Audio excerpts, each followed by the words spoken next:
राधे राधे प्यारे भक्तों, श्याम सदाशिव चैनल में आप सभी का स्वागत है। आज हम आपके लिए लेकर आए हैं कार्तिक महात्म्य का 33वां अध्याय। आइए सुनते हैं। सूत जी ने कहा, इतनी कथा सत्यभामा को सुनाकर भगवान श्री कृष्णचंद्र जी महाराज ने संध्या करने के लिए महल के भीतर चले गए। यह कार्तिक मास का व्रत भगवान विष्णु को अत्यधिक प्रिय है, भक्ति का प्रदान करने वाला है। रात्रि जागरण, प्रातःकाल का स्नान, तुलसी वट सींचना, उद्यापन, दीपदान, यह 5 कर्म भगवान विष्णु को प्रसन्न करने वाले हैं, इसीलिए इनका पालन अवश्य करना चाहिए। ऋषि ने कहा, भगवान विष्णु का प्रिय अधिक फल क्या देने वाला है, शरीर में रोम रोम को प्रसन्न रखने वाला। इतिहास पूर्वक जो कार्तिक महात्म्य आपने कहा है, मोक्ष की याचना करने वाला या भाग के इच्छुक मनुष्यों को यह व्रत अवश्य करना चाहिए।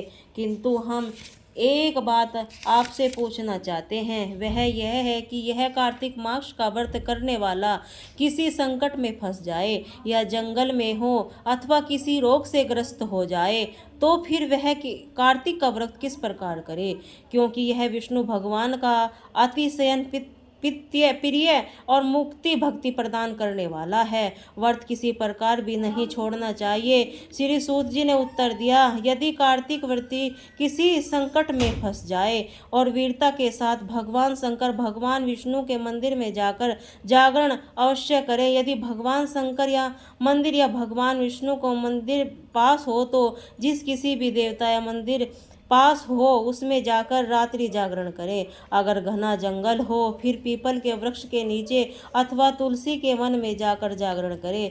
भगवान विष्णु की मूर्ति के सम्मुख बैठकर भगवान विष्णु का कीर्तन करें। ऐसा करने से हजारों गौओं के दान के बराबर फल मिलता है।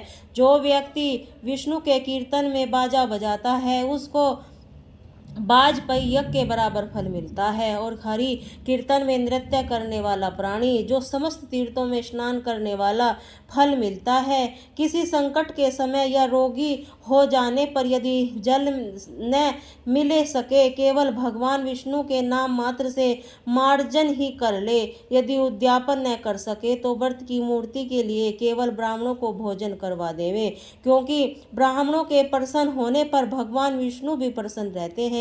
यदि आप दीप दान न कर सके तो दूसरों के दीप की वायु आदि से भली भांति रक्षा करें। यदि तुलसी का पौधा पास न हो तो वैष्णव ब्राह्मण की पूजा कर लेवे, क्योंकि ब्राह्मण विष्णु सदा अपने भक्तों में निकट ही रहते हैं। इन सब में न होने पर व्रती ब्राह्मण गो पीपल वट वृक्ष की रक्षा से सेवा करे। सोनक आदि ऋषियों में कहा, आपने गो ब्राह्मणों को संक्षिप्त पीपल वट वृक्षों को क्यों बतलाया है?